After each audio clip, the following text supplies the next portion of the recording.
Okay, so we're going to continue now talking about the emergency room management of a patient with head trauma. Now, head trauma will result in a number of different neurological complications, or perhaps not if the head trauma is minor. And a lot of this is covered in the neurology section and in the trauma section under surgery.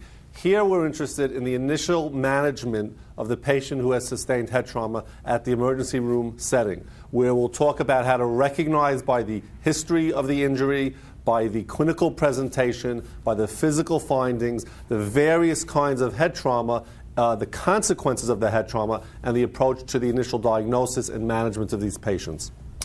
Now, head trauma is a nonspecific, non-scientific term that basically refers to any patient that's banged their head. And it could be anything from a slight laceration, a small cut on their head, to a more major laceration, to patients who present with symptoms without any physical findings, the symptoms from the mildest to the more severe. Obviously, a headache is on the milder end of it. Patients may develop a change in consciousness, change in the level of alertness. This might progress to a loss of consciousness and even to frank coma where the patient is unarousable. Patients with focal defects on exam after sustaining head trauma should always raise the question of a bleed causing a mass effect and impingement on neural structures in the CNS. So the form of injury could take many things. The patient may fall spontaneously and not have been involved in any sort of traumatic injury other than a fall. They might rise from this fall and then show you signs of ecchymoses or a hematoma somewhere on the face or scalp or posterior part of their skull to suggest where they had their trauma.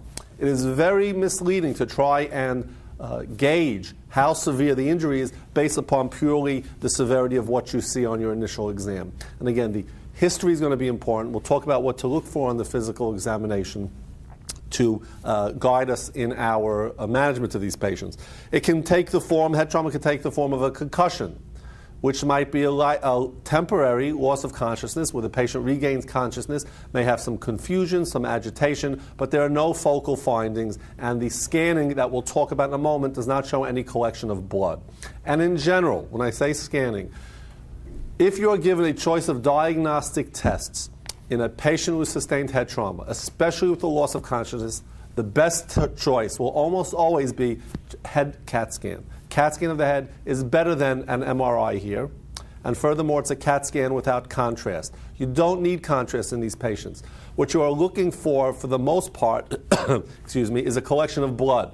Now, this blood could be an epidural hematoma. It might be a subdural hematoma. And depending on the timing of the injury will determine how old this hematoma is and with what speed you must address it. Blood can be seen on a CAT scan of the head without contrast. So you're going to do the CAT scan. You're not going to give contrast. When you can avoid something like contrast, you'll avoid it. For the most part, the most likely test that will be the correct answer for the imaging of a patient with head trauma, particularly with a loss of consciousness, is going to be a CAT scan of the head without contrast as your initial test.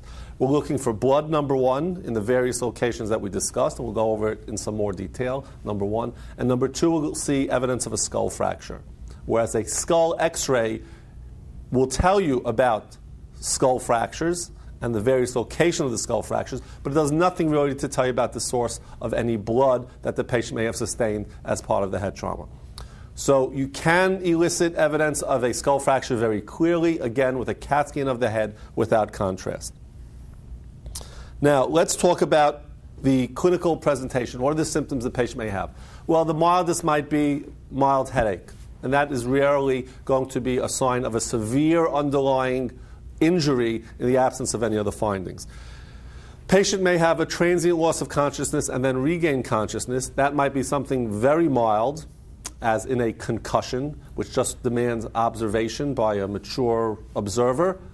Or it might be the beginning of signs of a severe epidural hematoma, and the patient will have lost consciousness, regain consciousness, and then have a precipitous decline, which we'll discuss. Or they may have a waxing and waning of their consciousness, which may suggest a subdural hematoma. So the loss of consciousness is a key finding, but not always indicative of severe injury. Patients may, so again, headache is a very mild finding. A change in the level of mental status is important. A loss of consciousness, and whether the patient regained consciousness, and their mental status after the loss of consciousness, and so the temporal relationship, the time sequence of loss of consciousness to what happens to their mental status, and how that mental status progresses is of importance in evaluating these patients. Certainly, focal findings are probably the most worrisome injury, physical findings to suggest an injury, because here you're implying, in the setting of head trauma, you're implying that the patient has had a bleed and now has a mass effect. And we'll talk specifically how to approach, in terms of management, these patients with a mass effect, which again will be a hematoma. A focal finding does not necessarily tell you where that blood is, but you know certainly in this kind of patient, you're going to go very promptly to your CAT scan of the head. Patients may develop amnesia, and I would say amnesia is probably a slightly less severe finding than finding focal findings on your neurologic exam. Amnesia can take two effects. If I tell you that the patient has retrograde amnesia, what does that mean? Retrograde amnesia means the patient does not remember events preceding the injury, preceding the head trauma. And the extent, the duration of memory loss is a good sign as to the severity of the injury. Okay? Headaches aren't very good. Mental status, we said you could have a change in mental status, even a loss of consciousness, and it's not a good indicator. For instance, a concussion, which is not going to be a severe injury, might give you a loss of consciousness. Amnesia by itself does not mean it's a severe injury. The duration of the amnesia, the duration of the loss of memory preceding the event is, again, that is correlated with the severity of the injury. So if the patient doesn't remember what happened in the minutes leading to their injury, that might not be as bad. That's probably not as bad as someone who doesn't remember what happened for 12 hours before, or 24 hours, or with very severe injury, maybe even weeks or months. Okay, so the duration, how much an interval the patient has had of memory loss prior to the injury is a good indicator, is a good prognosticator about the severity of injury. When the patient with retrograde amnesia starts to recover memory, what they will recover first is the most distant memory. If today is Thursday evening and the patient comes into the emergency room to me tonight and they don't remember anything that happened since Wednesday morning, that's a fair amount of retrograde amnesia. It's not immediately preceding the event. It's for at least 24 hours. If they start recovering their memory, which hopefully they will, they'll start recovering memory from Wednesday morning moving forward. And as they recover that memory, it'll come closer and closer to the point of their injury. That's retrograde amnesia, going backwards from the time of injury. Antegrade amnesia, on the other hand, refers to the fact that after you had the head trauma, whether you've lost consciousness immediately or not, you don't have memory of the events leading to the time that you present. All right? And that, again, is another form of amnesia, and the degree to which there's memory loss is, again, an indicator of the severity of the injury. Now, we talked about the single most important test when the patient has, especially the findings that indicate a more severe injury. The most important finding, I'll keep saying this, is a head CAT scan without IV contrast. Now, another test that is important, and the question will give you specific information to suggest that they want you to get this test, is a patient who's had head trauma, who may or may not have a witness to describe exactly what happened, but is found at the site of the injury. For instance, they're hit by a car, and they may or may not have lost consciousness, and you approach them, and the question describes that they cannot describe the specific mechanism of their injury, and now they have tenderness over the posterior neck. Okay? Any evidence that the patient may have injured their neck is an immediate clue for you in that question that they want you to immobilize the patient's neck. All right? You don't want to wait for findings of a cervical spine injury. You immobilize the neck in a hard cervical collar, keep that collar on, instruct the patient not to move, immobilize the patient's neck as much as possible until you can do cervical spine films to assure yourself that there's neither a fracture or a dislocation of the C-spine. Okay? Now, most patients who have had head trauma and have pain in their neck will just have head trauma and pain in the neck, and fortunately not have a cervical or C-spine injury that can lead to permanent paraplegia or even a quadriplegia, depending on the height of the injury. But because the risk of a C-spine injury going unrecognized leads to such massive, severe consequences, the boards want you to make sure you don't miss that kind of injury. So they'll frequently present that, and they want you to immobilize the patient, get the patient into a hard cervical collar until you have cervical x-rays before you even do the CAT scan. Unless there's a loss of consciousness and coma, and then the patient will go straight to CAT scan because you're worried about the patient with a large hematoma, with compression in the CNS, and there you might have to evacuate that immediately. But while the patient's going to CAT scan, they're still wearing their hard collar. Okay? If the patient does not mandate an immediate CAT scan, you'll do the cervical spine films first. If the cervical spine films are normal, do not show evidence of a fracture or a dislocation, you can remove the collar and then do the rest of your evaluation. Okay, again, while that collar is on, you're obviously not going to be doing head turning, checking for any kind of head motions, checking for your cranial nerves where the patient's going to be manipulating their head. You must keep the cervical spine rigid until you have negative cervical spine x-rays.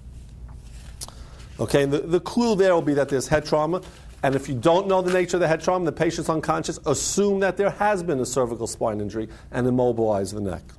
Now, the approach to the patient, this is not a trauma lecture, but again, these are patients who have had head trauma and are presenting to you in the emergency room, or the question might put the patient in the field, might put the patient in the street, and you happen to cross the patient who's just been hit by a car. Okay? So what's the initial management? Again, this is not a trauma lecture, but you need to know how to evaluate these patients with head trauma. First, you're going to, like every severe critical situation, assess your ABCs. The airway has to be open, and again, be careful how you check for an airway in a patient who's had C-spine injury. You can't hyperextend the neck. You have to keep the neck rigid. Look at the airway, make sure the patient is breathing, check for circulation, your ABCs.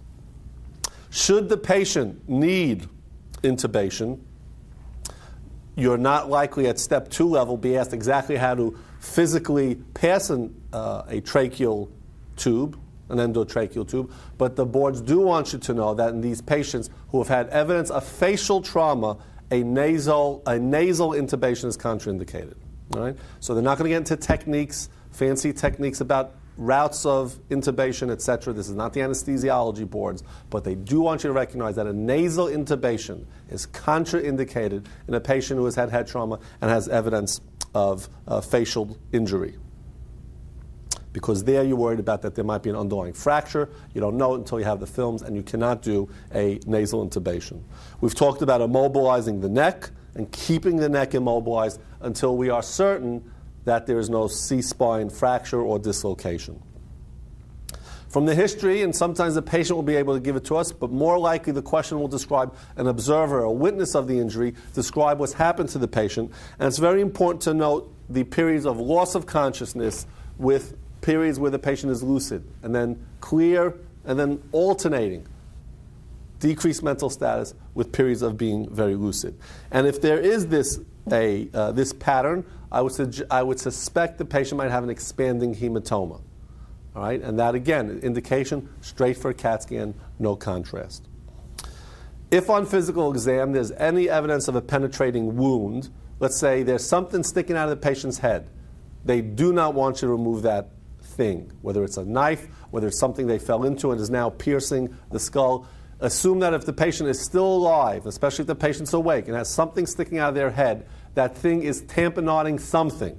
All right? If the patient's talking to you and there's a knife sticking out of their neck or their ear or their eye, don't pull it out. As tempted as you may be to look heroic, you're going to probably do far more harm by removing that penetrating object from the patient. Okay? And that often arises on the boards. Now, you want to do in this brief evaluation, whether it's your initial evaluation in the emergency room or it's an evaluation in the street, you want to do a focused neurological examination. This is not the time to do breast exams, to do rectal exams, to check for hernias. What you want to do is focus on the ABCs and then do your focused neurological examination. And you're looking for focal deficits. Focal deficits, again, in this setting, imply that there's a pressure phenomenon, and the patient hasn't grown a brain tumor in the last few minutes or hours. The patient might have an expanding hematoma. So any finding of focality on the exam is very worrisome. What's the test you're going to do? CAT scan of the head, no IV contrast. The area that is perhaps the most or first likely to be susceptible is the oculomotor nerve, so you might see oculomotor palsies as your first sign of a mass lesion, in this setting, a hematoma. Now, we're looking for focal deficits. We want to assess carefully for evidence of loss of consciousness, and again, the most severe finding is signs of herniation, and that is obviously a life-threatening emergency, and we'll talk about how to recognize that in a few minutes. The management of these patients with head trauma obviously depends very much on your findings on this initial assessment of the history, the physical, and if necessary, the CAT scan. A patient with a concussion has sustained some head trauma, okay, and is awake and alert at the time of their presentation, but they can describe to you that there's been a transient, short-lived episode of loss of consciousness, usually seconds or minutes. Once you're talking about hours, it's unlikely the patient has suffered a concussion alone. It's probably something more severe than that. There's often some confusion when the patient awakes from their transient loss of consciousness. There's some agitation. But again, if there's no focal deficits, the CAT scan is negative, that patient has had a concussion. If the patient has someone who can observe them carefully at home, and there's none of these other worrisome findings, then we can discharge the patient to home with observation at home. If, on the other hand, the patient lives alone, the question makes it clear that this is someone who lives alone. They must be observed inside the hospital, because you're not sure that the patient doesn't have a small bleed, and even though it's negative on the first CAT scan, that bleed might expand over the subsequent hours, and this concussion is really just masking an underlying hematoma. Okay?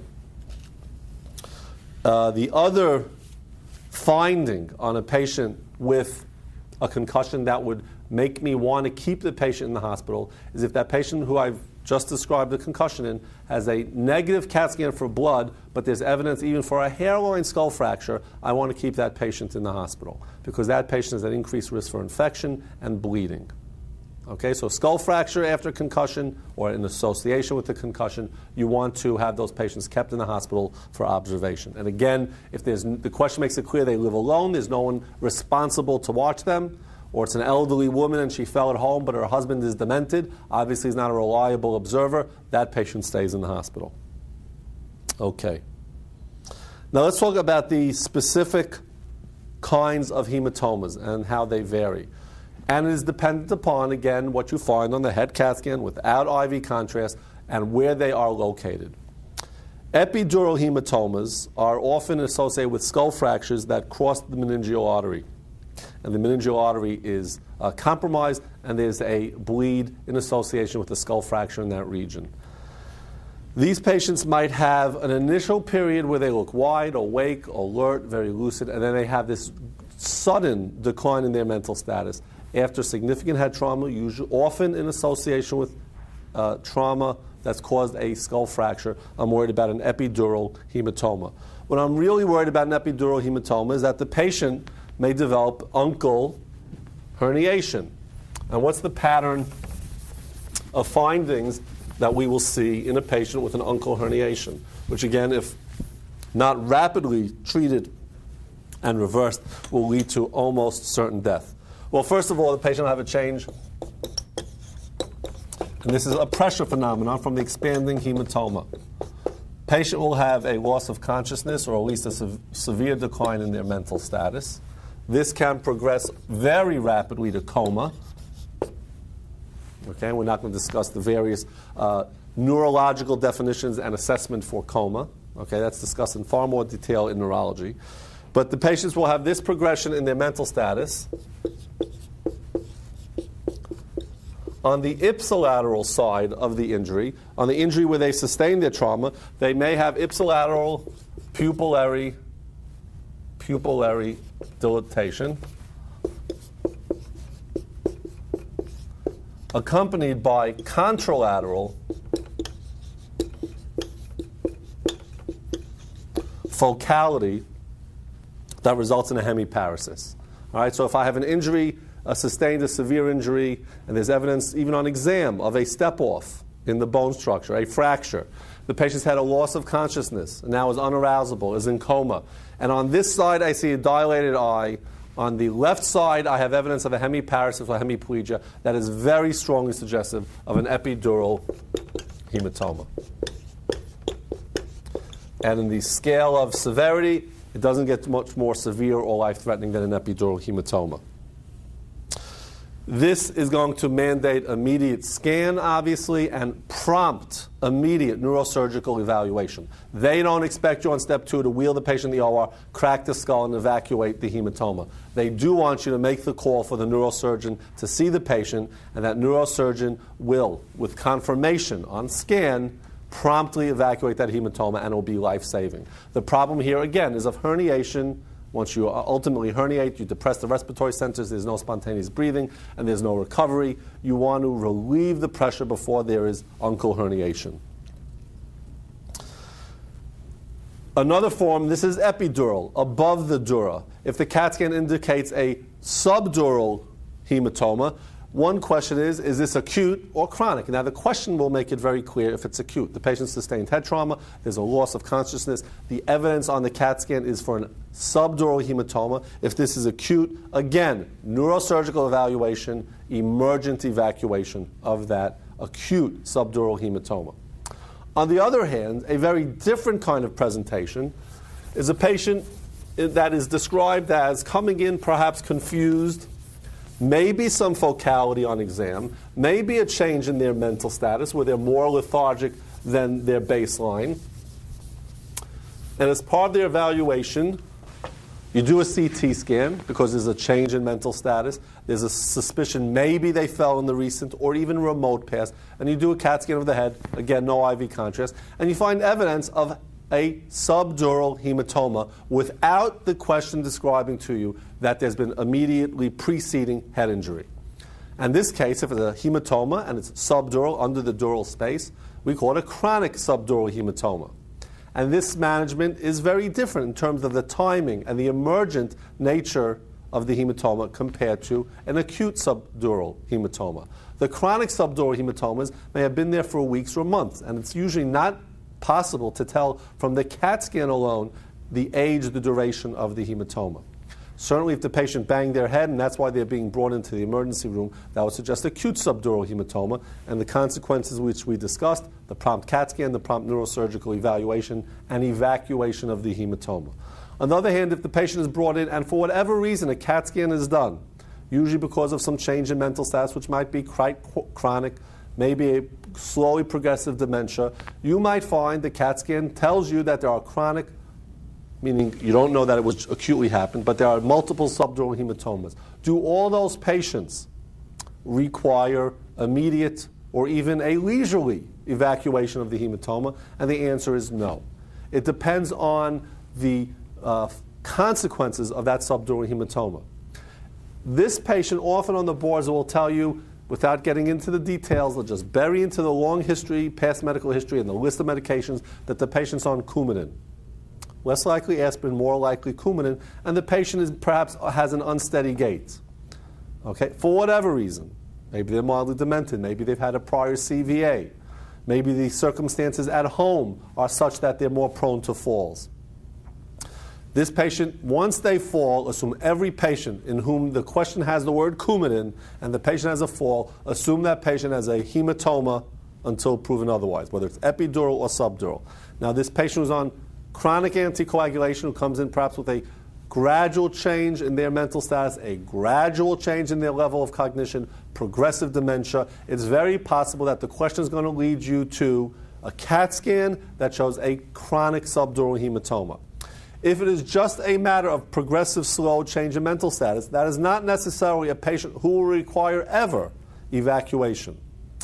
If there is evidence from those chronic hematomas of pressure phenomenon causing focal findings, that would mandate operation. Okay? So be very careful. Don't automatically assume that every CAT scan, and in the book we've shown you examples of what the CAT scans look like for an epidural or subdural hematoma. Don't assume that the words subdural hematoma found on a CAT scan don't automatically make the assumption that that means the patient requires surgery. They're going to specifically put patients in who you don't have any reason to suspect subdural hematomas, but they show up on the CAT scan as a part of an evaluation, and they don't want you to operate. If the patient is stable without progressive neurologic findings, without focality on exam, without a very rapidly declining change in mental status, and without a pressure phenomenon on exam, they want you to just observe that patient. Perhaps that patient needs to be off anticoagulation to prevent further bleeds in the head. But again, just because it's a subdural hematoma, if it's in a chronic situation, you don't necessarily need to operate on those patients. Now, let's talk about the situation, which we mentioned in passing already, of the patient with a skull fracture. Now, why are we concerned about skull fractures? Some people have had relatively minor trauma. They're playing football, they fall, they're playing in the street, they hit their head on concrete, they have a headache, they don't feel right, they got maybe a real bad headache, and they're brought to the emergency room, and the question tells you a skull film was done. And it might not have been the appropriate thing to do, but they give you the result of a skull film that shows a fracture, a skull fracture.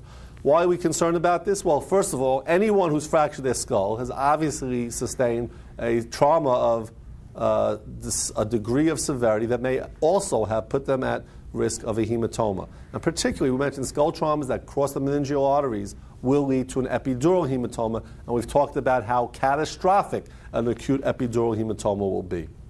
So skull fracture puts you at risk of an epidural hematoma. It's the substrate. It's the risk factor for an epidural hematoma, and it also increases the risk of CNS infection. Now, the question won't necessarily tell you the results of a skull film. They might give you physical findings that suggest, in their description of the patient, that the patient has sustained a skull fracture. If you look in the patient's ear and you see evidence of CSF leaking, obviously that is a very good suggestion that this clear CSF in the ear has resulted from a skull fracture. If the patient, upon examination of their nose, of their nares, show evidence of CSF leak, again, that is very direct evidence of having had a skull fracture. If you look in the ear and on the tympanic membrane, you see blood. Again, very good suggestion that there's been compromise of the skull bony integrity. If you look at the patient and they have hematomas in this area, the post-auricular area. Again, good evidence of skull fracture.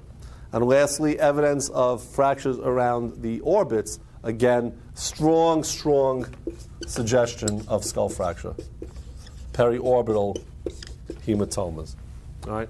Any of these findings should suggest that the patient has evidence of an underlying skull fracture.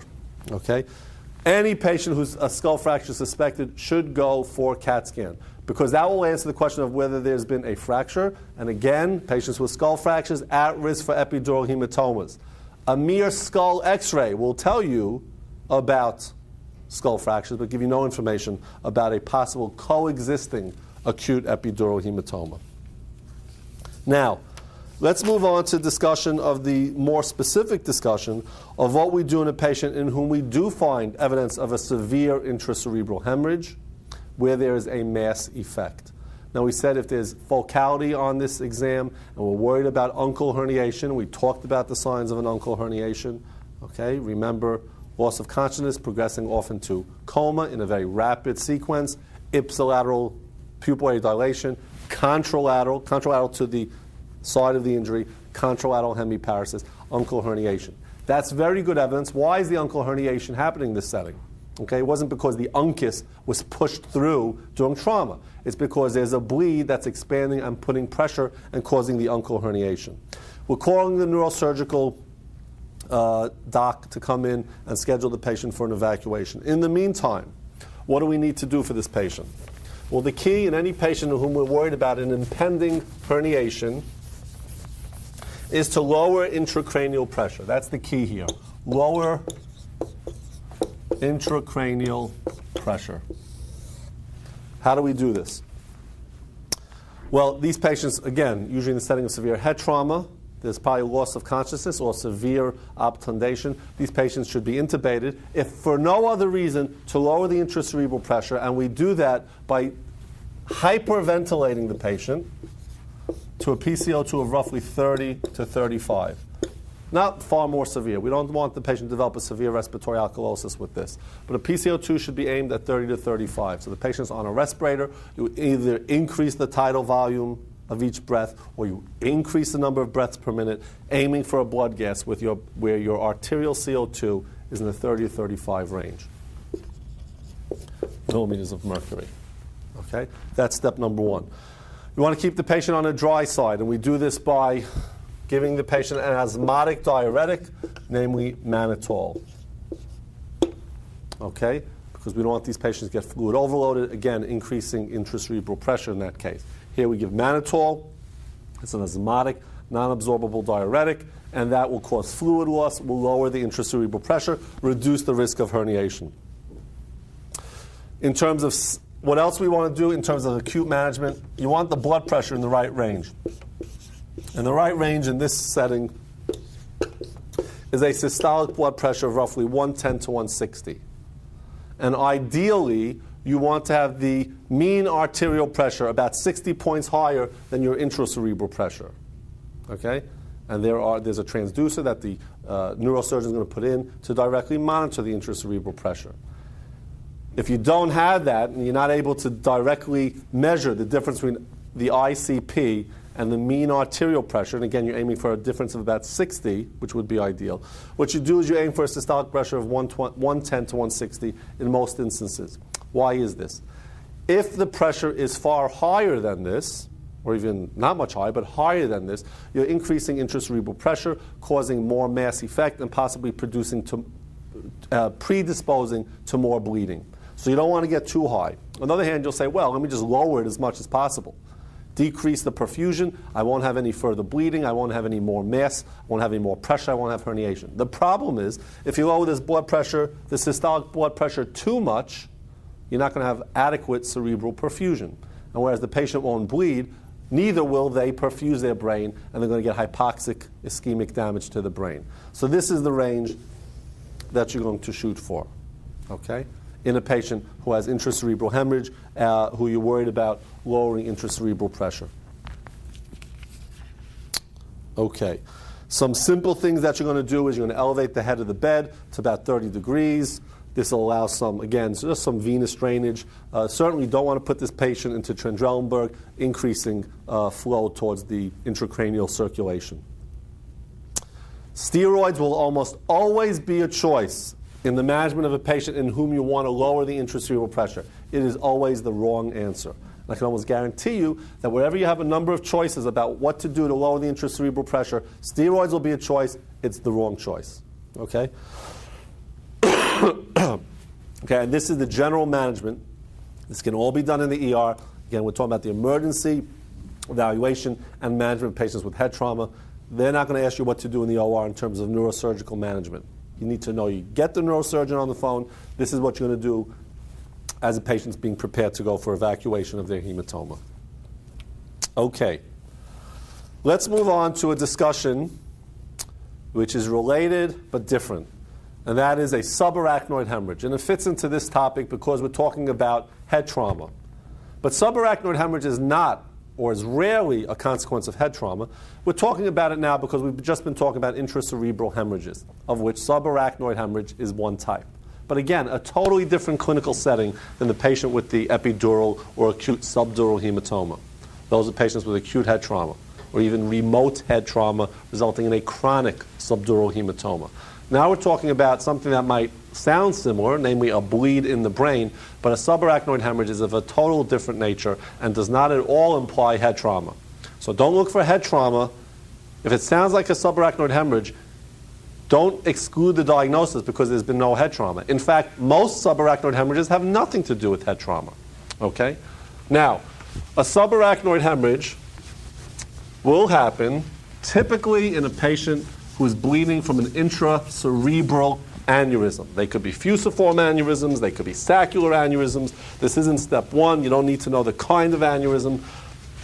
But the predisposing factor for a subarachnoid hemorrhage is typically a patient who has, until this moment, an undiagnosed, unsuspected, asymptomatic intracerebral aneurysm, often around the circle of Willis.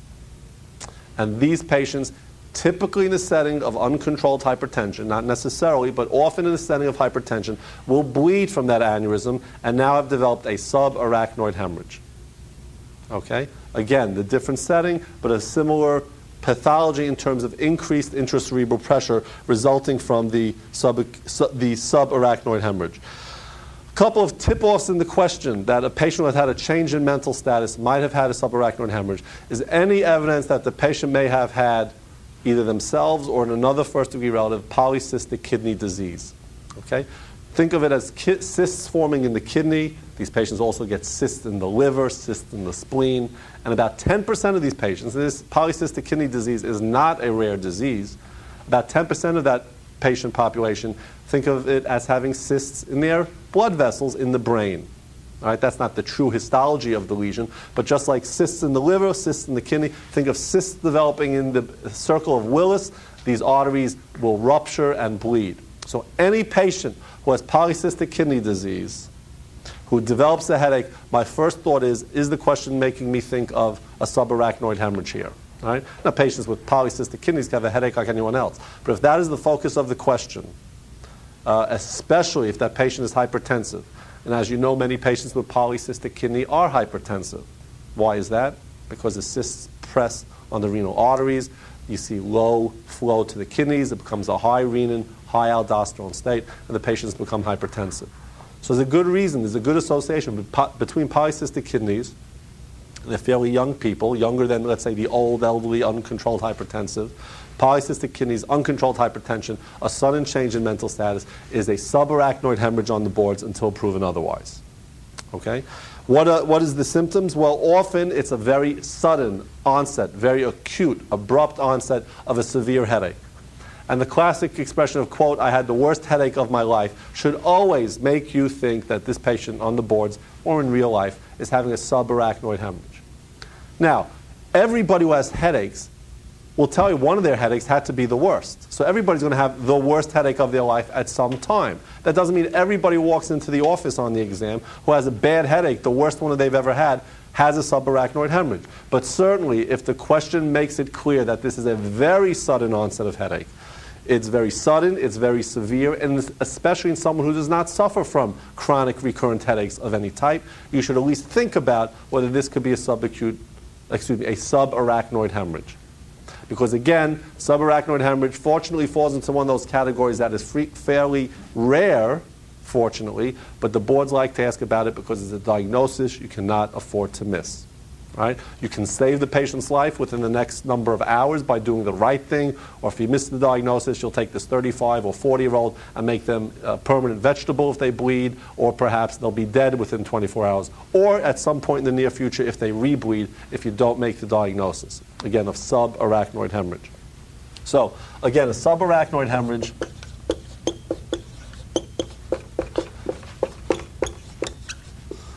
is going to be usually an acute onset.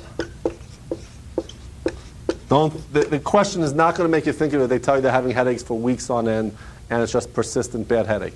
A lot of things it could be, but unless you have that acute history, subarachnoid would not be at the top of my list if it's been a chronic process. Unless there's been a chronic process, and again, this is far more severe than any other headache. So the severity is something that makes you think about the possibility of a subarachnoid hemorrhage. About half of the patients will have a change in mental status. And why do you think that is? Why do you have a change in mental status with a subarachnoid hemorrhage? If you have a subarachnoid hemorrhage and you have a change in mental status, that already implies that you have increased intracerebral pressure. And now you're talking about a real mortality associated with this. Right? So if the patient's giving you, the question's giving you, patient, polycystic kidney, hypertension, bad headache, and they're losing their mental status, they're lethargic, obtunded, this is a real life-threatening emergency. Right? Once you have the change in mental status in the setting of a subarachnoid hemorrhage, you're in for big trouble. Okay? They can get focal defects, as we said before. Often a pressure phenomenon will, in this case, most likely occur or often occur at the oculomotor nerve. You might have ocular palsies in these cases. And in association with that kind of focal finding and this clinical constellation, The patient may say things, the question may give you clues that sound like and smell like a patient who might otherwise have meningitis. And they may have a fever. They may have nuchal rigidity, very stiff neck. They may even have photophobia. Why is that? Think about the pathophysiology. You've had a subarachnoid hemorrhage, so there's meningeal irritation. So the patient in that case will have meningeal irritation and inflammation that is reminiscent of a patient who has meningeal irritation and inflammation from an acute bacterial infection. But the patient will have this very acute onset, this severity, no other evidence of infection elsewhere in the body, okay? As you often, but not always, have in bacterial meningitis. So fever, nuchal rigidity, and photophobia is perfectly consistent with a subarachnoid hemorrhage. However, in the patient who I'm giving the suggestion of a subarachnoid hemorrhage, the severe headache, the acute onset, maybe polycystic kidney disease, poorly controlled hypertension, they have those findings in association with the meningeal findings. What will I do first? The lumbar puncture or the CAT scan of the head? Well, if they have the suggestion of a subarachnoid hemorrhage, the LP, the spinal tap, the lumbar puncture, is not the first test. And why is that? Because again, if there's a subarachnoid hemorrhage, I might have increased intracerebral pressure. And although we'll talk about in a moment where a spinal tap might be very helpful in confirming the diagnosis, if you take a patient with a subarachnoid hemorrhage, and the question tries to fool you by giving you the meningeal irritation signs, but there are also signs of a subarachnoid hemorrhage, and they're telling you clues that the patient might have increased intracerebral pressure, if you do the spinal tap, you're going to suck the patient's brain right out of your spinal tap needle. All right? That's bad. Okay? So again, subarachnoid hemorrhage, whenever you have a patient who presents like that, the boards might also give you clues of meningeal irritation, and they will always put lumbar puncture in the choices of what is the next step in management. And again, if there's any suggestion of this, you're going to do a CAT scan first to make sure there's no mass effect. All right? Now, a subarachnoid hemorrhage, the first test in terms of diagnostic approach is, again, for blood in the brain, head CT, with no IV contrast necessary. All right?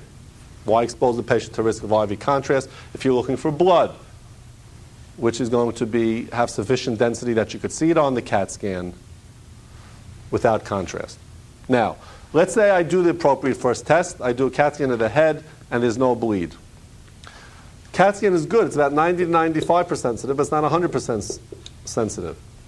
And like anything else, if I have a strong clinical suspicion in that question, and the test does not confirm what I suspect, but the question makes it clear that you should have a suspicion of a particular diagnosis, in this case a subarachnoid hemorrhage. Even though this test is negative, it does not mean you exclude the diagnosis. They'll say, what is the next step? Or they'll tell you, they'll describe this patient in the clinical vignette. They'll include the information that a CAT scan was done. You'll be reading and you say, okay, great, I know I'm going to get a CAT scan. Then the question tells you, a CAT scan was done and is negative. You say, oh, damn, I knew they were going to do that, and now it's negative. What do I do now? The question will probably say, what's the next thing you do? And the next thing you do there is, at that point, once you've shown that there is no bleed, quote unquote, there is no bleed, but you think the patient has one, and you've demonstrated that there's no increased intracerebral pressure, there's no mass effect, then if you still suspect subarachnoid hemorrhage, because the question describes a great story for it, then you'll go to your lumbar puncture. And why is that? Because again, this is a subarachnoid bleed. There's bleed now in the CSF. So if you tap the patient, you will see red blood cells.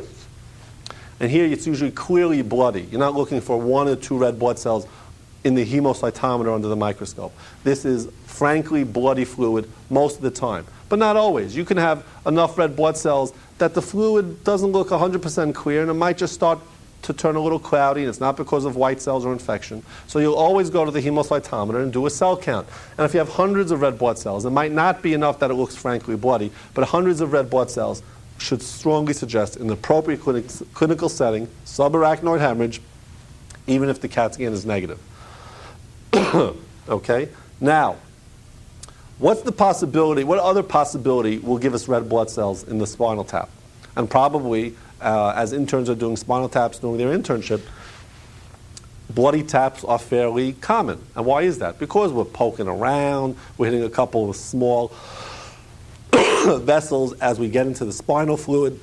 And so we hit a blood vessel, that local blood vessel leaks a little into the CSF, and you see a bloody fluid. What do you do in that case? How do you distinguish that patient who's had a bloody or traumatic tap, traumatic spinal tap, with a patient with a true subarachnoid? So the trick you use here is you take the red blood cells, you take the tubes that come with your spinal tap kit, and you collect serial tubes, several tubes. Now, it should happen if it's been a traumatic tap that you finally got the needle in after several pokes.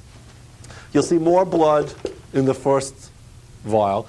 As that a few seconds, a minute or two goes by, and you're no longer poking, you're no longer provoking bleeding, you see less red blood cells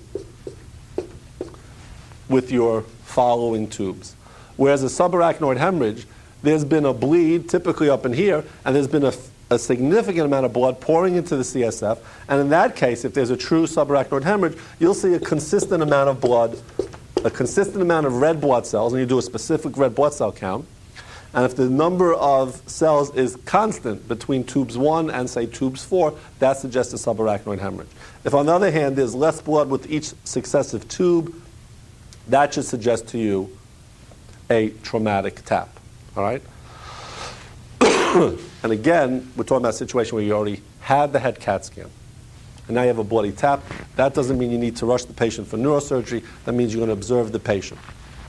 Okay?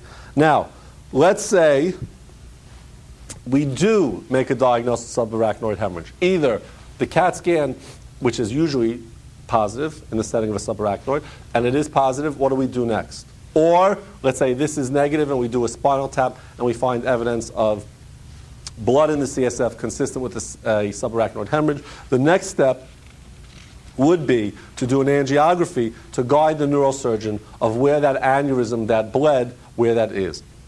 Most subarachnoid hemorrhages, fortunately, stop on their own, and the patient is not continuously bleeding in the emergency room and is not bleeding until they go to the OR. All right? But they can present fairly severely. You do your very rapid evaluation, and if you identify the bleed, you're going to do an angiogram next, not as your first step. And every time you have a patient with subarachnoid hemorrhage, the right choice is going to be head CAT scan with contrast. Without contrast, the wrong choices will almost always include a lumbar puncture and also an angiogram as the first step. Okay, now they all have their role. We talked about when you need a spinal tap in the patient with suspected subarachnoid bleed. And you need an angiogram, but again, that's not going to precede the CAT scan of the head. But if you do identify subarachnoid hemorrhage, you'll do the angiogram to demonstrate the neuroanatomy for the neurosurgeon who's going to go in and then clip the appropriate blood vessel that has bled. Okay?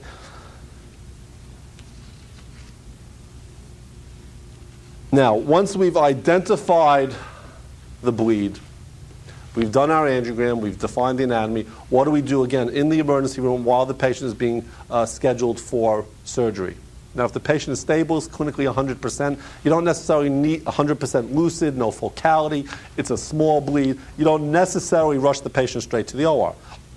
You're going to stabilize the patient. How do you stabilize the patient? Well, again, our big concern with subarachnoid hemorrhage is that you're going to get enough bleeding to increase intracerebral pressure. So here, too, we aim for a certain systolic blood pressure. And what is that blood pressure? Again, systolic blood pressure of between 110 and 160. Too high, you'll precipitate more bleeding. Too low, you'll have inadequate cerebral perfusion, leading to potential ischemic stroke.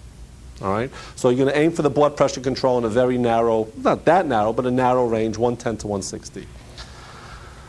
Specifically after subarachnoid hemorrhage, as opposed to the other forms of bleeding in the head that we talked about, you have to be worried about the consequence of cerebral vasospasm.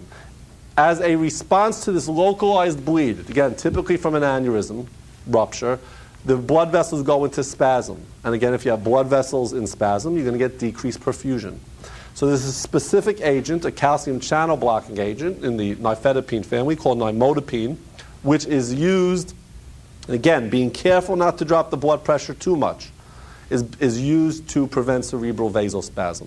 And one of the risks of a subarachnoid hemorrhage that stops is not increased intracerebral pressure if the bleeding is stopped and there's no mass effect, but the subsequent cerebral vasospasm that will produce an ischemic stroke, which might be the much larger ultimate injury to the patient than the original cerebral, the initial subarachnoid hemorrhage. So nimodipine is the medication you're going to look for in the choice there. Okay. And finally, if a subarachnoid hemorrhage, if one of the consequences of the bleed is a pressure phenomenon that leads to a hydrocephalus, in this case a high pressure, not a normal pressure hydrocephalus, a high pressure, again, from high intracerebral pressure, if the CAT scan demonstrates evidence of a hydrocephalus, this patient will need a shunt perhaps to relieve that pressure. Okay.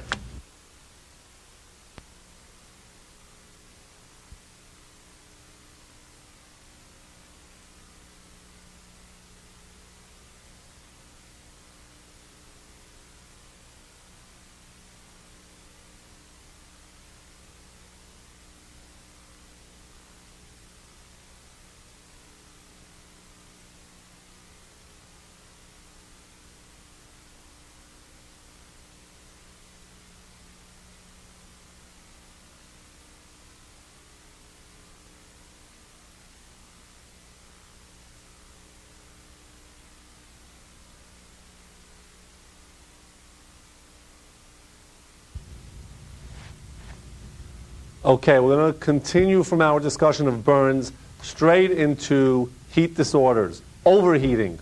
Now, in terms of classification, in terms of pathophysiology, we could talk about the exertional overheating and two very distinct syndromes of non-exertional overheating.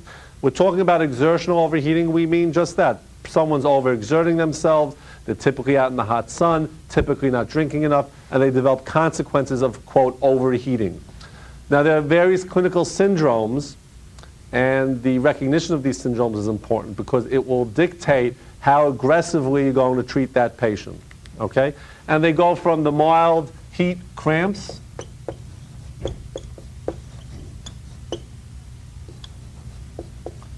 to the more severe heat. Well, the most severe is the heat stroke. And in the middle you have heat exhaustion. Now, obviously, some of the distinctions are somewhat arbitrary. There's some gray zones, particularly around heat cramps, between heat cramps and heat exhaustion, but it doesn't really matter because the management is really what we're interested in, is going to be very similar. Where there's clearly a distinction in the clinical presentation and a distinction in terms of how we treat the patients between heat exhaustion and heat stroke. All right? This has nothing to do with CVA, cerebral vascular accidents. We're talking specifically about the terminology of heat stroke. Again, the clinical situation, the vignette will describe someone typically who's exercising. Typically it would be a hot day, they're out in the sun, and they're not drinking enough. All right? But it doesn't have to be a hot sun. The New York City Marathon, which has probably more runners during a given marathon than any other in the world, has about 30,000 people right here in New York City. They finish a few blocks of where we're taping from in the middle of beautiful Central Park, and it's held on the first Sunday in November. And there have been Sundays where there have been in November here in beautiful NYC where the weather gets up into the 60s and 70s. But that's atypical. And in fact, the race was designed to be in a cooler time of year. There are very few popular marathons in July of August or August in big urban cities where it's going to be 80, 90 degrees. People just can't run. So New York City, first Sunday in New York City, you have 30,000 people line up in Staten Island, and they run 26 miles through all the beautiful boroughs, some more beautiful than others, of New York City, end up a few blocks from here at Tavern on the Green. They get a free advertisement now, a beautiful restaurant where the finish line is traditionally in Central Park. And you watch this on national TV, it's inspiring. We all run out the first Sunday in November. That night we run, we say, we swear this is the most inspiring thing we've ever seen. We're going to run next year. But you don't see what these folks look like 10 minutes after they finish. It's not so inspiring. There's a huge medical tent in Central Park to address these problems. And in fact, they know, and they will staff more cots and more nurses and doctors in that tent if the temperature is expected to be 50 or 60 degrees Fahrenheit even, and far, far more beds if it's as high as 60 or 70 than if it's a cold day, 30 degrees, 40 degrees. But I can assure you that even at 30, 40 degrees, that tent tends to get full of people with heat cramps, exhaustion, or hopefully not too much heat stroke, even on a colder day. And in fact, historically in New York, those hot Sundays, when they've run when it gets to 60 or 70 degrees, there have been more and more heat strokes, and in fact, even heat stroke-induced deaths at the finish line, people trying to push across without stopping enough to drink. You know, in New York, we're all hyper-competitive. We don't want to waste the time to drink. We're trying to get the best possible time. We're overexerting. And there is a fair amount of this happening at the finish line, or even earlier on the course. So, again, you don't need heat, outdoor heat, but it's a predisposing factor. All right? You don't need to be profoundly dehydrated, but that certainly contributes in a major way. Heat cramps, what are the signs and symptoms? And everybody who works at the finish line in any marathon, in any major race, is taught to recognize these very clearly. Heat cramps is fairly mild. The person is still able to sweat. That's very key. Still able to sweat. Because what is the meaning of being able to sweat? If you could sweat, you can dissipate heat. You can get rid of some of your body heat. Okay? So these patients, it's a mild form. They feel dry. They're dehydrated. Their mental status is okay. Their vital signs, other than maybe mild, some tachycardia, maybe not so mild, and maybe the most minimal temperature elevation, if at all elevated, minimal or no increased temp. These patients can be treated with PO fluids. All right, and also usually some electrolyte-containing solution with sodium or potassium in addition to the fluids, because with this intense diaphoresis over hours, besides becoming dehydrated, they've wasted salt and potassium in their sweat.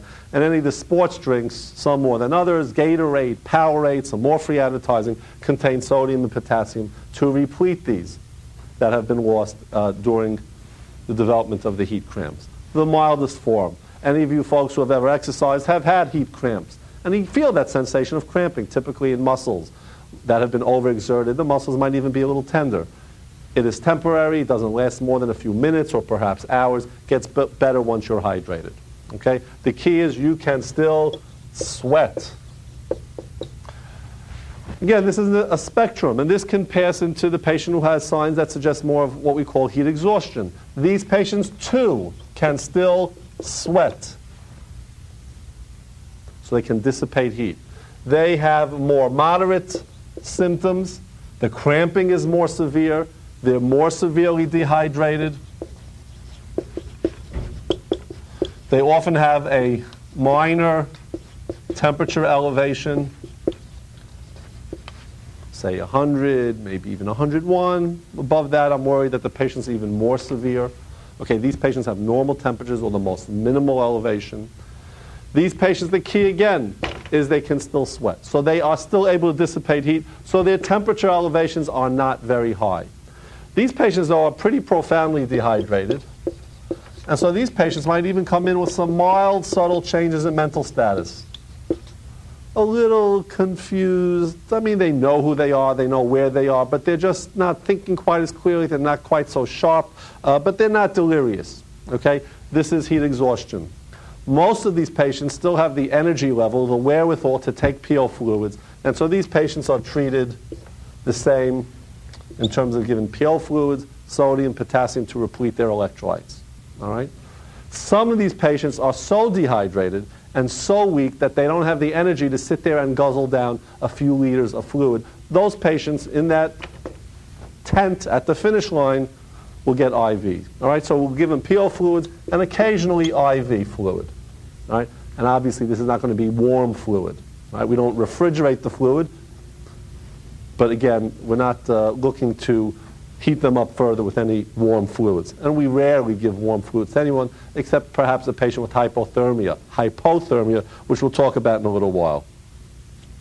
Now, the most important situation is heat stroke. And just a few blocks from here, I have friends who did their internships and residencies at a hospital called Roosevelt Hospital, which is where the real severe heat stroke victims get taken, or heat exhaustion victims get taken from the finish line on about 65th Street in New York City, and they go down to about 59th Street on about 9th or 10th Avenue from Central Park to Roosevelt Hospital. And the interns and residents at Roosevelt Hospital all tried to avoid being on call the first Sunday in November, because they knew they were going to be laying there Well, they're not going to be laying there. The patient's going to be laying there, and they're not going to be able to resuscitate some of these patients. It's very sad. You take a healthy 25-year-old who's in top peak athletic shape, and you're not going to be able to resuscitate them. They knew, these interns knew, that the patients they're going to have the trouble with, they don't come with a sign on their forehead, I have heat stroke, or I have heat cramps. But the patients who came in, and they were hot, and they were not sweating, these patients were going to die.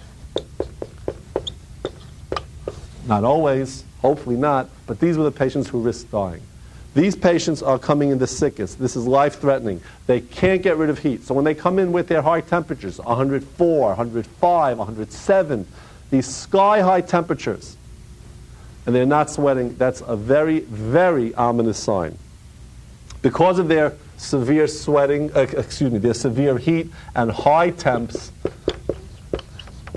body organs, particularly the brain, doesn't work very well when it's being fried. These people come in severely confused. These are people who might not know where they are or remember what's happened over the last few hours. They might be delirious. And these people need the most aggressive IV fluid resuscitation. Fluid, and in these cases I'd also give them normal saline with some potassium supplementation. And again, these patients are the ones who might die. Not sweating is the clinical finding that you'll get on the case description on the boards that make you know that you're dealing with a potentially fatal situation. What else goes wrong? Well, they get very dehydrated, they get hemoconcentrated. As they get this intense heat, they overheat their muscles, they develop rhabdomyolysis, they develop myoglobinuria and renal failure. Why? Because they're not only dehydrated and become pre-renal, but they plug up their renal tubules with myoglobin. So again, that is treated with intense hydration. They can't sweat and cool themselves on their own, so we try to cool them for them. How do we do this? We don't dump them into ice baths. In the old days, we used to think that works, but you can cool them too rapidly, and you don't want to be doing that right now. What you want to do is get them in a cool environment.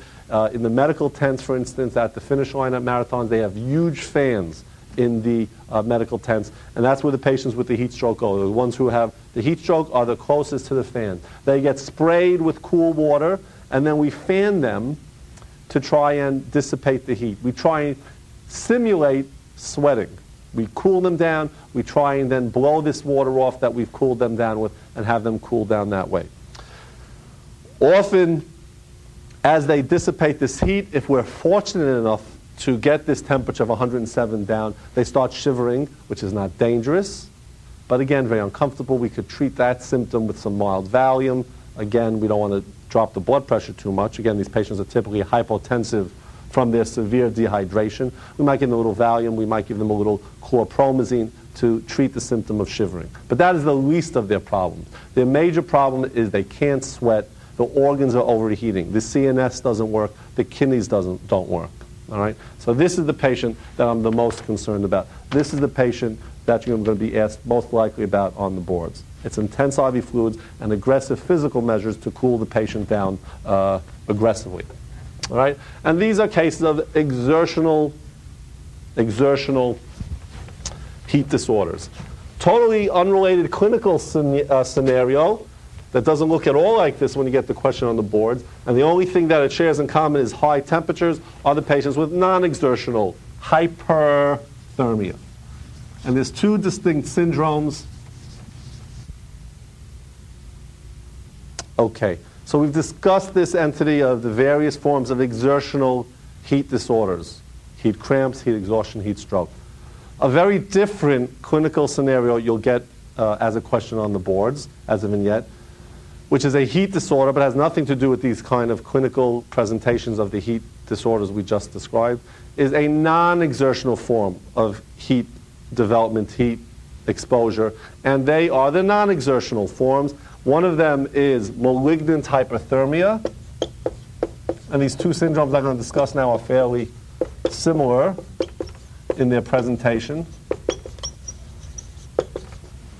And they typically are idiosyncratic, meaning you cannot predict who will have this unfortunate development.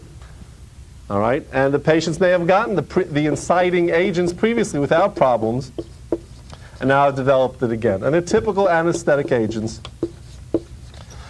And in fact, we use less and less halophane for one of the reasons being that we don't want the patient to develop malignant hyperthermia. Patient on the board will come in, they're being worked up to go to the OR, they're getting anesthetized, everything is going smoothly, there's no circulatory complications, there's no hemodynamic compromise, the patient is successfully intubated, the surgery begins, and then the anesthesiologist notes that the temperature is going up and up and up, and these temperatures go to 105, 106.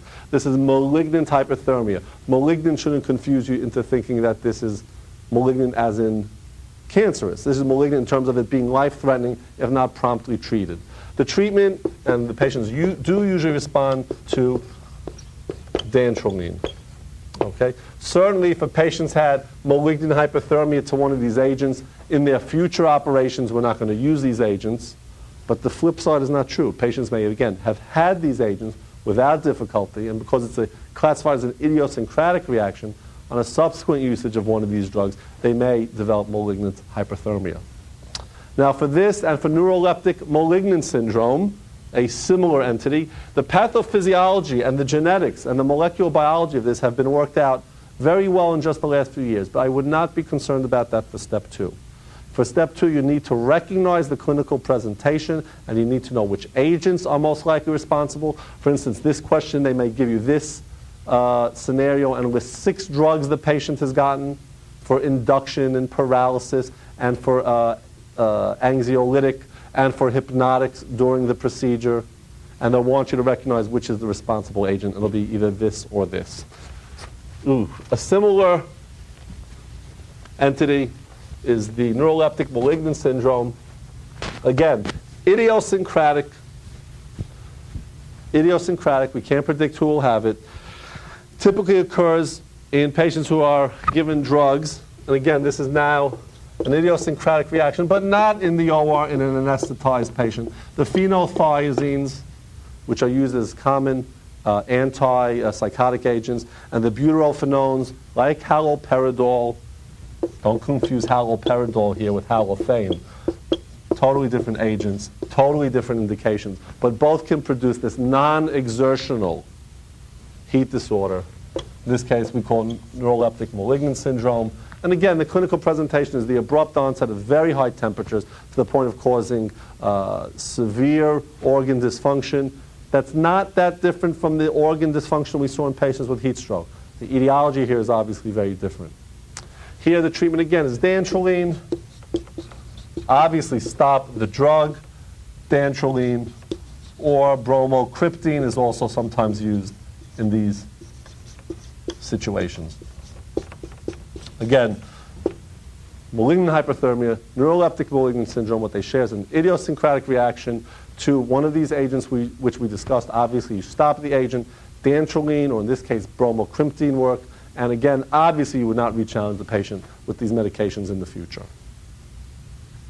Okay, let's move on from the hot patient to the cold patient, the hypothermic patient. It's a pretty good chance that the hypothermic patient who presents on the boards is going to be someone who's had cold exposure and they're drunk, right? Or they're intoxicated from some other recreational substance. But a homeless alcoholic sleeping on the park bench in the middle of the winter is found by a passerby, is perhaps quite obtunded, is brought to the emergency room, and the temperature is found to be 90 Fahrenheit, 92 Fahrenheit, 93 Fahrenheit. In severe cases, under 90 degrees, or in centigrade 35 or less.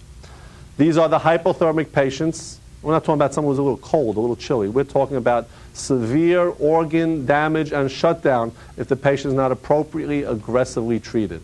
So in terms of centigrades, 35 degrees or less, it's typically going to be someone who's been exposed to the outside environment without adequate insulation, meaning enough clothes, and is typically drunk, which not only makes the patient intoxicated, unable to recognize the fact that they're in a very nasty environment, but also alcohol intoxication impairs the body's ability to maintain heat. So these patients come in, and they're brought to the emergency room, and they're given this as the obvious major problem in the patient's description in the clinical vignette. What do you need to do? Well, first of all, why is this a problem? Well, the brain doesn't work when it's frozen. Doesn't work when it's overheating, doesn't work when it's frozen. These patients are often very confused, lethargic, even comatose. So the mental status is not going to be quite right, and that might be hard to distinguish from their underlying intoxication. And the other major organ that's affected is the conduction system, namely ventricular fibrillation is what I'm worried about, VT and VF. Again, this is physical, straightforward, common sense measures. We try and warm up the patients. All right? If you're given an EKG on these patients, if you're given this scenario, the exposed alcoholic, and change in mental status, and hypotensive, and they say, which of the following EKGs would you expect? What are you going to look for on the EKG in this patient? That's one way to design a question for a hypothermic patient. Show you a bunch of EKGs and say, which one would you suspect this patient is going to have? The answer is you're looking for ST elevations that can sometimes simulate the ischemic ST elevations you see in a patient with atherosclerotic disease, but in fact, it's not quite ST elevation. It's what we call J-point elevation. Here's your R, S, T, and the point, here's your baseline, at which the T wave begins is elevated relative to the baseline. All right? Typically, in patients who have ST elevation, this, instead of looking like this, has this shape. Okay? Convex versus concave. And the other distinction of J-point elevation, in this case known as the Osborn wave, from an ischemic ST elevation, is that ischemic ST elevations, as you'll remember from cardiology, are localized to the ischemic area. Patients don't have a global ischemia that every lead has ST elevation. Typically, the ischemic area has ST elevation, and there's reciprocal changes in the opposite part of the heart. In patients who are hypothermic and have this Osborn or J-point elevation, the changes are diffuse. All right? The treatment here, again, is common sense. You're going to warm up the patient. How do you know the patient's temperature? Well, you're not just going to put a temperature in the patient's axilla. We're talking about, quote, a core temperature. So we're going to do either an esophageal probe or a rectal thermometer and give us the true core temperature. We put the patient in a warm environment. We cover them with blankets. If the patient is real cold, we'll think about using warmed IV fluids, warmed oxygenation. But again, the risk here is that if you warm up the patient too quickly, they then too can develop arrhythmias. So the idea is you want to bring them up gradually. You don't want to go from a temperature of 90 to 96 in an hour. Okay? Gradual temperature elevation. Keeping the patient obviously on an EKG monitor at all times. The other important feature to know about the hypothermic patient, which can generate several kinds of questions, is that a patient who is hypothermic and is pulseless might still be resuscitated and have a full recovery. You remember when we talked earlier in emergency medicine about resuscitative efforts. If you've had pulseless activity for usually about 4 minutes, you know you're going to have some level, if not permanent and total, brain damage, some loss of neural function on a permanent basis. Patients who are cool and pulseless and very cold, think of it as you basically put the body in a deep freeze, and the body in deep freeze doesn't need much circulation, theoretically. It can all wake back up. There's no metabolic activity when your body is frozen. And so those patients, even if they're pulseless, you continue to carry out your CPR as you are warming the patient. Because these patients, as they're rewarmed, in fact, with continued CPR, might develop again a stable hemodynamic situation. All right? So you cannot declare somebody dead.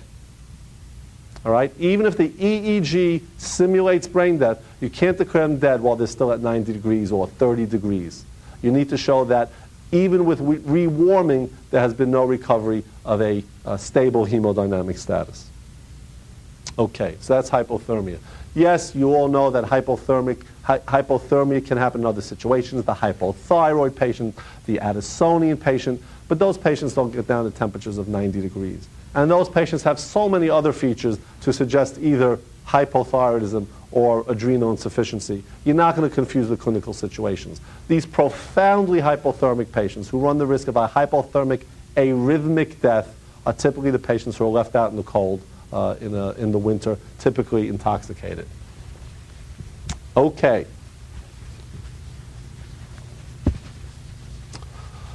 Let's move on. I want to very briefly discuss the next topic in the syllabus, which is radiation injury. And I want to make it clear, although I'm not sure we did a good enough job in the syllabus, distinguishing this kind of radiation injury that we describe in the syllabus, which we're talking about a nuclear type radiation exposure.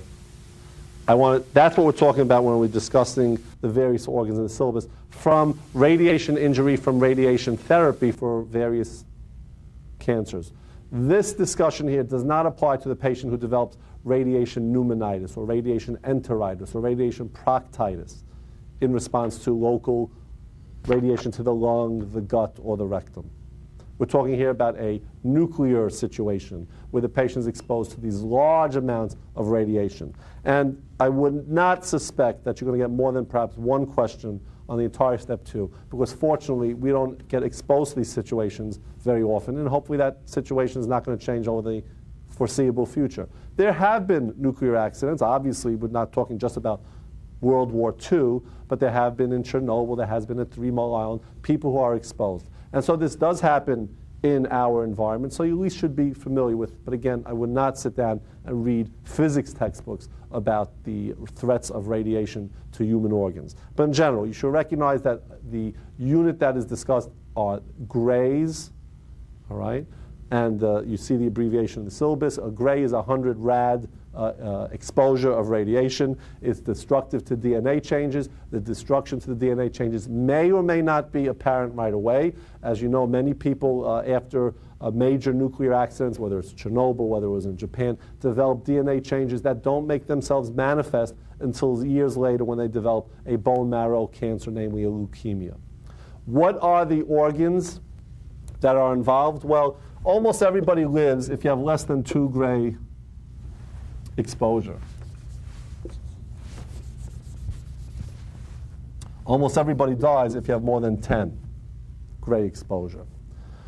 The sequence of events, and there's not much you could do to reverse this. The idea is hopefully to protect against and prevent against this ghastly occurrence, is to prevent it. But what can you expect if these do occur? Well, there's some GI non-specific occurrences in, say, the 2 to 3 range. Nausea, vomiting is fairly common. Ultimately, if it's more severe, there can be damage to the intestinal tract, where the intestinal tract ulcerates and then sloughs. So there could be intestinal bleeding. There can be diarrhea as a result. This is usually in the 2 to 3 range. What you're also worried about is the bone marrow. And this is what we're most familiar with, perhaps, in terms of leukemias developing later, is that there's early, not just the late leukemias, but early bone marrow suppression. And the cell line that is most vulnerable are the polys, and the red blood cells are the least vulnerable. Okay? Platelets are also vulnerable. So if you are so unfortunate to work in the 3 Mile Island ER after there was a nuclear accident there, the patients who get admitted with fevers, you'll check a CBC, and you'll probably find that they're neutropenic. And if they have a fever, you will treat them as a neutropenic septic patient, just like the chemotherapy-treated patient who comes with neutropenic sepsis. They will have low poly counts, and they will get thrombocytopenia, even to the point of bleeding. How do we treat these patients? These patients will get GCSF. They may require platelet transfusions, and in the rare instance where you've suppressed them to the point of anemia, they might need red blood cell transfusions. All right? But this is straightforward treatment, straightforward but very sick patient who is neutropenic with a fever. Okay? And they can die of sepsis appropriately if you're not treating them aggressively. Besides the GI tract with the relatively nonspecific symptoms, the other area that is involved is the gonads. And here, as in most areas, men are weaker than women. The testes are more susceptible than the ovaries. At 2 or 3 grays, the testes develop temporary decrease in sperm count, temporary impairment of spermatogenesis. As this gets up to about 5, the patient can become permanently infertile. Ovaries, again, a little less susceptible, but the same theory applies, the same concept. As the radiation exposure, 5 grays or more develop, the patient is most likely to become infertile in the future.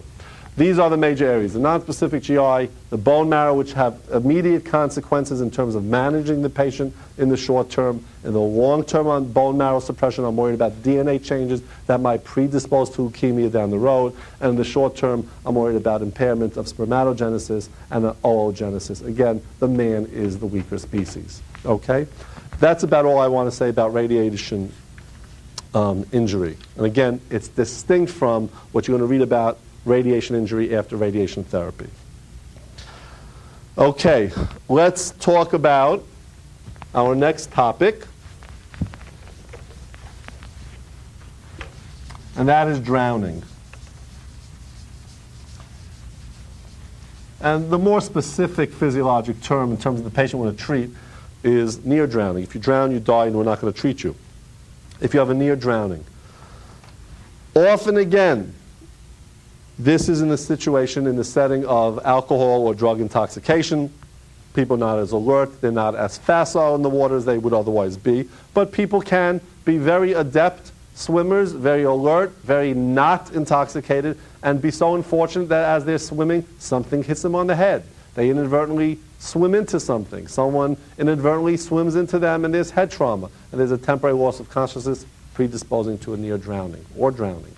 The same is true with patients who may develop an MI in the water and have a temporary arrhythmia, perhaps, a temporary loss of consciousness, some syncope. If you have that in the water, that's a bad thing. People who have seizures, people with seizure disorders are told that they can never go swimming unsupervised because of the seizure in the water, they go down, they drown. What do we do with the person who is a near drowning?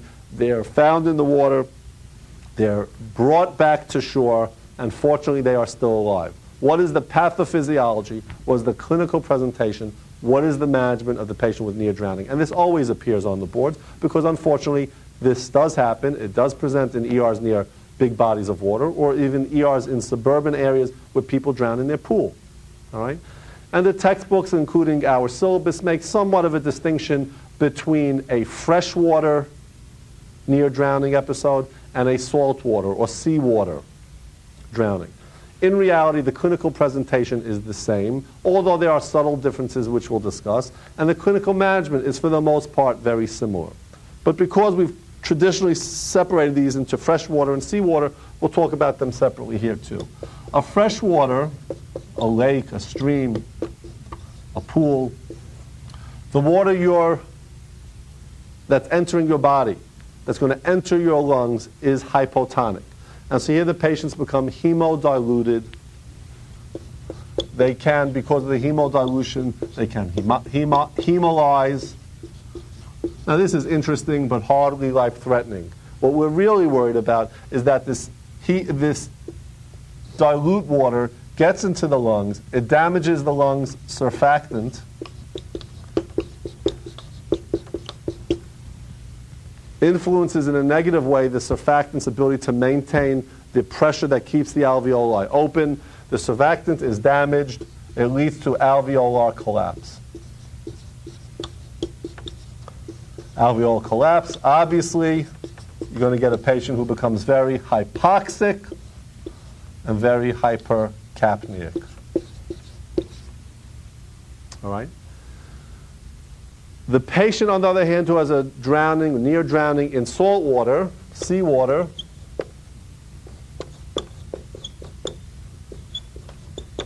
this is a hypertonic solution. And as this water gets into the lungs, into the alveoli, it acts as an osmotic force, and fluids basically come out of other organs, out of other intravascular spaces, to hemodilute this hemo-concentrated, this hypertonic solution. So what happens is the patients here get hemo-concentrated because what's happening is the water is pouring in to try and dilute this hypertonic solution. So the intravascular space gets dry, the patient becomes hemo-concentrated. The lungs here, again, the alveoli are filled with this salty solution. Water comes out of the intravascular space and further floods the alveoli. So these patients don't have collapsed alveoli, they have flooded alveoli. But from a clinical perspective, this patient with alveolar collapse because of surfactant damage, because of hypotonic fluid, is going to get hypoxic and hypercapnia because a collapsed alveolus is no good for gas exchange. This patient with a hypertonic ingestion into their lungs, into the rest of their body, will dilute this hypertonic solution. The fluid, where does it come from? From the intervascular space. The patient subsequently becomes hemoconcentrated. This hypertonic solution in the alveoli drives more water. Here's your alveolus. More water is pouring into this flooded alveolus, so the alveolus becomes even more congested. This alveolus might be collapsed. This one might be filled with fluid, salty fluid, hypertonic fluid, furthermore compounded by the influx of water to try and dilute that hypertonic solution. So here you got an alveoli that's collapsed, here you got an alveolus that is flooded. In this case, as in this case, what is the effect on gas exchange? It's identical. This patient too will become hypoxic. This patient too will become hypercapnic. Because whether the alveolus is collapsed or whether the alveolus is flooded, whether it's hypotonic fluid or hypertonic fluid, this is the common mode of death. All right? In either case, what we've got to do is institute some effective measure of gas exchange. So obviously the patient is out of the water. We're going to do what we can to get gas exchange going again in this patient. These patients come in, there's often a change in mental status because of the hypoxia. They're coughing, they're cyanotic. If they're fortunate enough to cough, they might bring up some of the water. Many of these patients are totally obtunded comatose. They're tachypneic, they're tachycardic. On lung exam, you'll hear rales and rhonchi, whether it's rales because the lungs are flooded, whether it's rales and rhonchi because there's alveolar collapse. It doesn't really matter. The treatment is the same. And that is to provide an adequate airway and under pressure deliver oxygen into the lungs. In this case, when we have alveolar collapse, we try to deliver air under pressure to expand the alveoli and basically think of it as forcing oxygen into a collapsed alveolus to expand it. Here we're trying to force air under pressure, whether it's an intubated patient with PEEP, positive and expiratory pressure, or a non-intubated patient with a CPAP mask. CPAP is a very tight-fitting mask with oxygen delivered under pressure, continuous positive airway pressure with just a tight-fitting mask.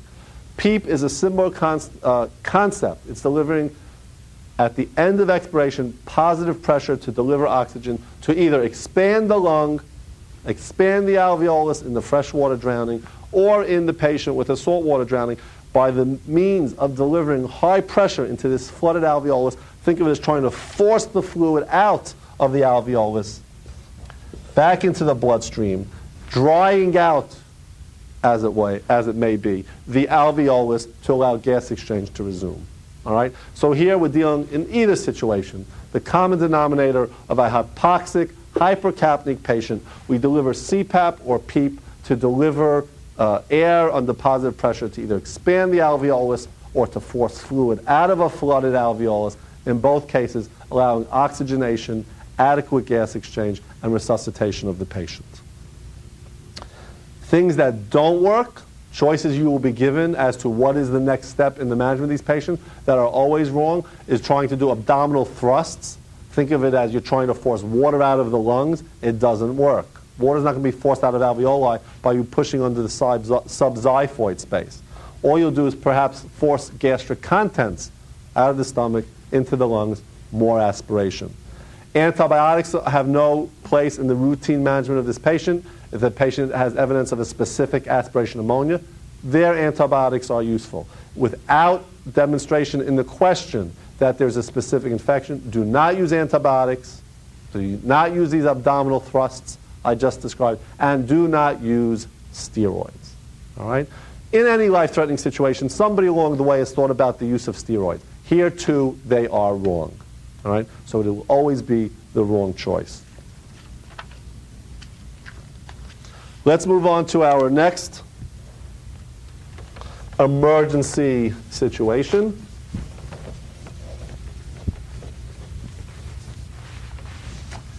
And we're talking here about electric injury. Someone who's either unfortunate enough to be electrocuted, perhaps an electrician, or someone who thinks they're an electrician and is working on wires that are live, that are conducting current, and they're not adequately insulated. Or somebody who's so unfortunate as to be walking down the street and gets hit by a bolt of lightning. All right? This does happen, and a dozen or 2 dozen people perhaps a year are killed by lightning. Electrical injuries, electrocution also occurs. What is the mechanism of injury? What can we do? Well, you have to know a little bit about electrical conduction through the body. Electrical conduction through the body occurs more efficiently, travels over a greater distance if the body is wet. All right, so you can't have a wet pool. You're not going to sit under a tree when you see lightning coming out, because there the electricity that might hit you from the lightning will be transmitted very effectively through low-resistant conduits in your body, such as your nervous system, such as your blood vessels.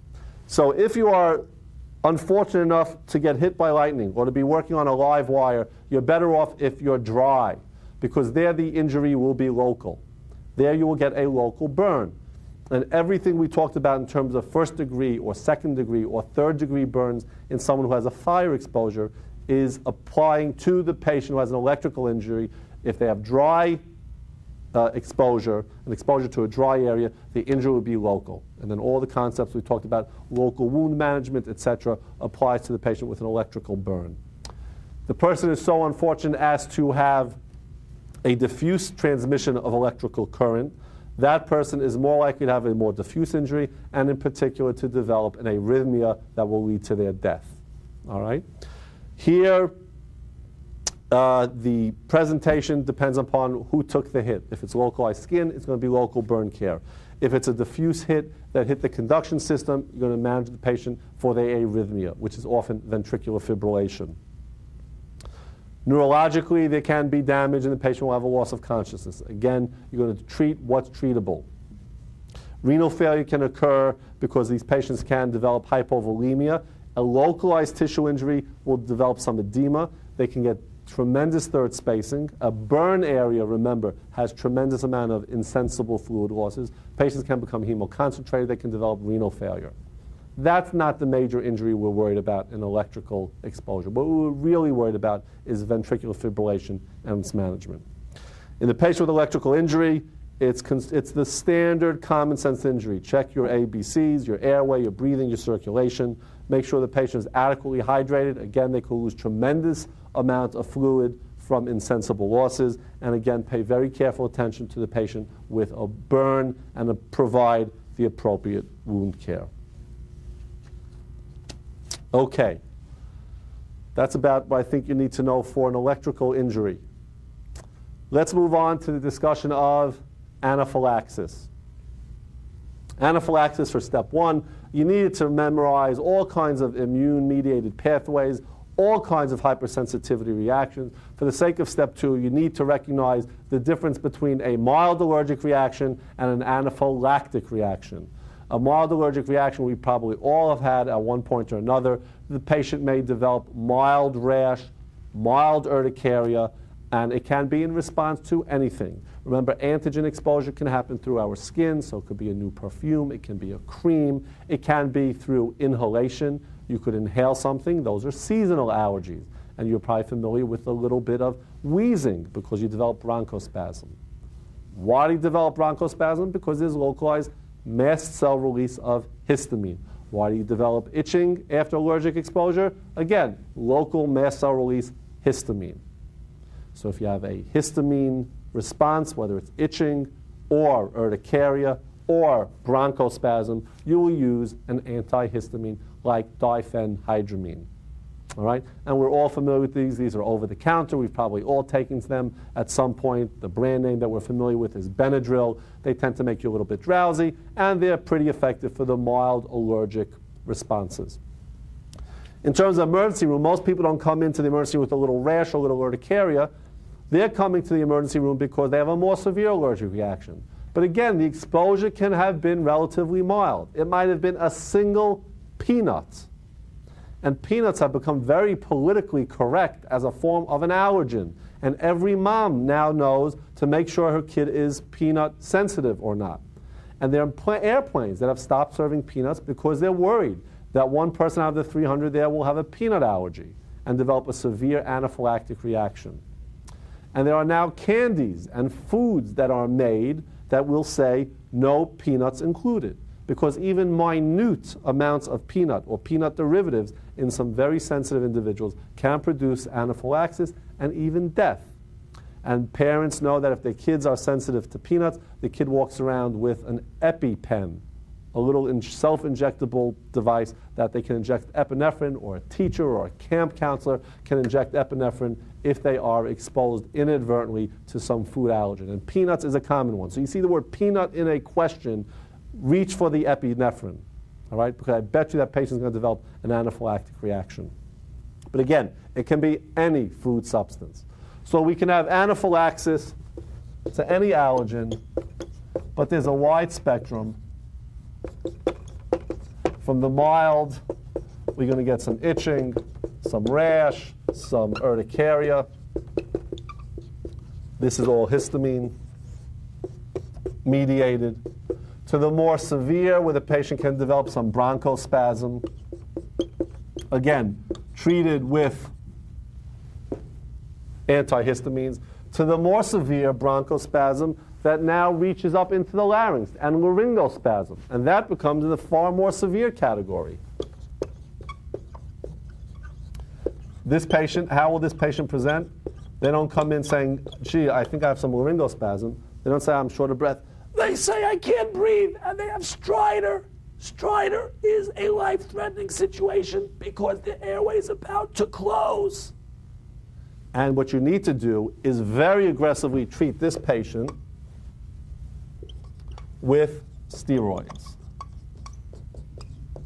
Antihistamines, obviously, but it's not going to be enough. Steroids, and if very severe and life-threatening, even epinephrine. But remember, epinephrine is a bad drug. A lot of tachycardia, a lot of arrhythmias, perhaps even inducing VT.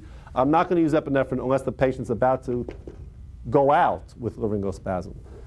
And remember, these patients, the laryngospasm could be so tight that when you call your anesthesiologist or your local ER doc to intubate the patient, they can't get past that spastic larynx, and these patients might need a cricopharyngotomy, which is always a messy affair. The most severe form of an anaphylactic response is, I'm not saying that this is a sequence that one follows the other. You can present with laryngospasm, without the itching, without the bronchospasm. And you can even present with the most severe presentation, which is hypotension, vasomotor collapse. Your blood vessels just totally dilate as an allergic response. You become shocky immediately, you become hypotensive, and you will die unless you are aggressively treated.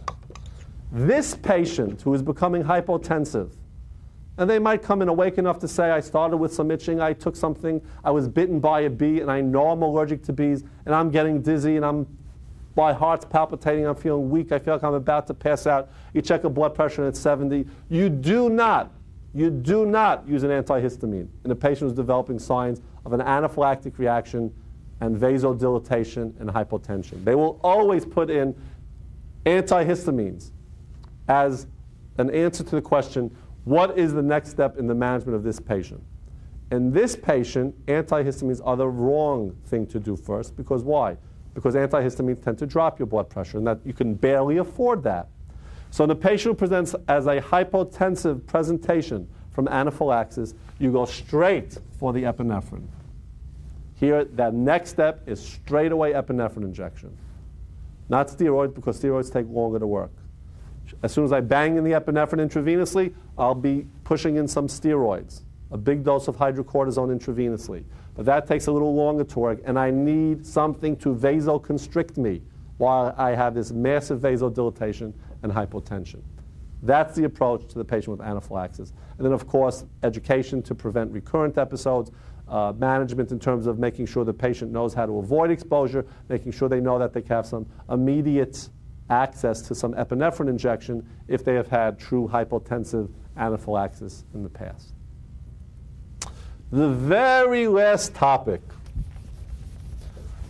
in emergency medicine in our course that we discuss now in the syllabus and here live in New York City and around the world is venom exposure. And even here in New York City, which is not a tropical jungle, maybe an urban jungle, every year there are many cases, not many, but there are cases of snake bites.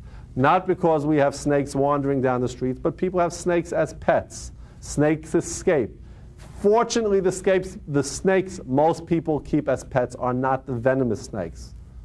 And if they were, they made a bad mistake. The venomous snakes, rattlesnakes, are the ones most prevalent in the United States as venomous snakes.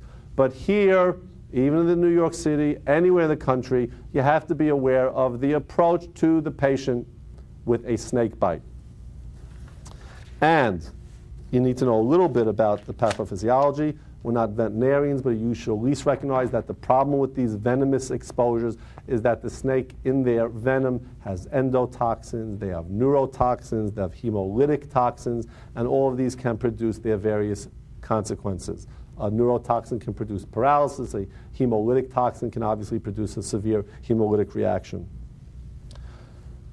How severe your response to a snake bite will be depends upon several factors, which we describe in the syllabus. One is how big you are. If you're very small, if you're a little child, you're more likely on a per milligram or nanogram basis to be susceptible to the venom bite than a larger person. Certain areas are more prone to develop severe reactions. The trunk and the face are more severe than the extremities in terms of their susceptibility to consequences from a snake bite and its venom. An important principle, and you can't do much about that. You can't make the kid grow up in the ER. You can't make the snake bite travel to the extremities if it's on the face or the trunk. It's already happened. What you can do, and what you should be aware of, because you can do this proactively in your bitten patient, is to immobilize the patient.